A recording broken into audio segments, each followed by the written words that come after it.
మాట్లాడుతున్నా. సురేష్ యాదవ్ గారు, సురేష్ యాదవ్ చెప్పండి, అన్మ్యూట్ చేయండి. ఎస్, ప్యానెల్లో ఉన్నటువంటి పెద్దలందరూ కూడా ఉద్యమ వందనాలు తెలియజేసుకుంటున్నాం. ఈరోజు మనం చాలా విషయాలు అంటే ముఖ్యమంత్రి గారు సీఎం స్థాయిలో వచ్చిర్రు అంటే రేవంత్ రెడ్డి గారు యూనివర్సిటీకి రావడాన్ని మనం స్వాగతించాల్సిన కానీ అంటే విద్యార్థుల ఎక్స్పెక్టేషన్స్ మొత్తం కాంగ్రెస్ రీచ్ కాలేకపోయింది, రేవంత్ రెడ్డి గారు రీచ్ కాలేకపోయారు అనేది మనకు అర్థమవుతుంది.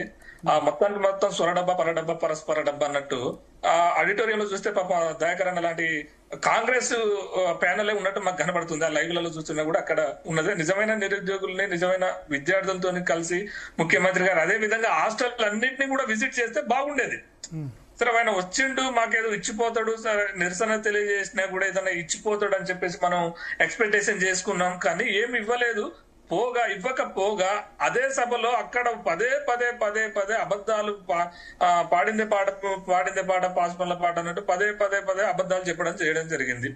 అసలు ఉద్యోగాలు ఇస్తారంటే 60,000 ఉద్యోగాలు ఇస్తారంటే ఈ ఓయూ వేదికగా ఏదన్నా నోటిఫికేషన్ ఇస్తాడు, అదే విధంగా యూనివర్సిటీకి కొంత ఫండ్ రిలీజ్ చేసి వెళ్తాడు. అదే విధంగా టీచింగ్ నాన్ టీచింగ్ 15 సంవత్సరాల నుంచి యూనివర్సిటీలో ఫిల్ చేయట్లేరు.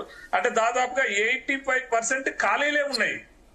కొన్ని ఇంతకుముందు పెద్దలు మురళీమోహన్ సార్ చెప్పినట్టు ఏమైందంటే కొన్ని డిపార్ట్మెంట్ లో ప్రొఫెసర్స్ లేరు.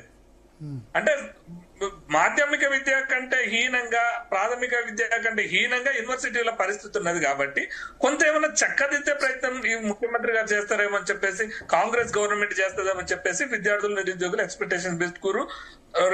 కేసీఆర్ నియంతగా ఉన్నాడని చెప్పేసి బస్సు యాత్రలు చేసి ఇదే ఉస్మాన్ యూనివర్సిటీలో ఊరు గ్రామాన్ని డప్పులు కొట్టుకుంటూ కాళ్ళు మొక్కుకుంటూ సద్దులు పెట్టుకొని పోయి కూడా కాంగ్రెస్ వాళ్ళకి ప్రచారం చేయడం జరిగింది. అలా నేను కూడా ఒక బాధితుని వీళ్ళ కోసం ప్రచారం చేయడం.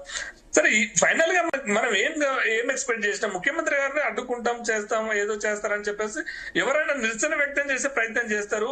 కొన్ని అడగందే అమ్మాయిని అన్నం పెట్టదని ఒక సామెత ఉంది కాబట్టి కొంతమంది ఆ నిరుద్యోగులు మాకు ఇవి కావాలి అవి కావాలి మేము డిమాండ్ చేస్తే ఏదో ఒకటి ఇచ్చిపోతాడని చెప్పేసి అందరు ఎక్స్పెక్టేషన్స్ పెట్టుకోరు. కానీ ముఖ్యమంత్రి గారు ఏం చేశారు, ముళ్ళ కంచెలు వేసుకొని ఆ మొత్తానికి పోలీసులు అంటే ముఖ్యమంత్రి ఆశ్చర్యపోయే పోలీసు వ్యవస్థను అక్కడ ఏర్పాటు చేసుకొని మీరు గొడవ చేయకపోతే పోలీసులకు పని ఉండదు కదా, మీరు ఏదో గొడవ చేస్తారు ఏదో దాడి చేస్తారు.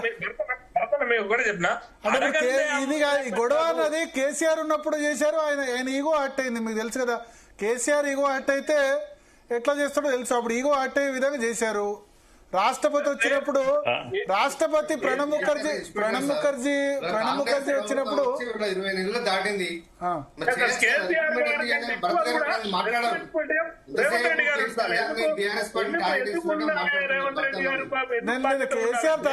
కేసీఆర్ ఒక్క నిమిషం కాదు గెల్లి శ్రీనివాస్ యాదవ్ గారు అంటారు,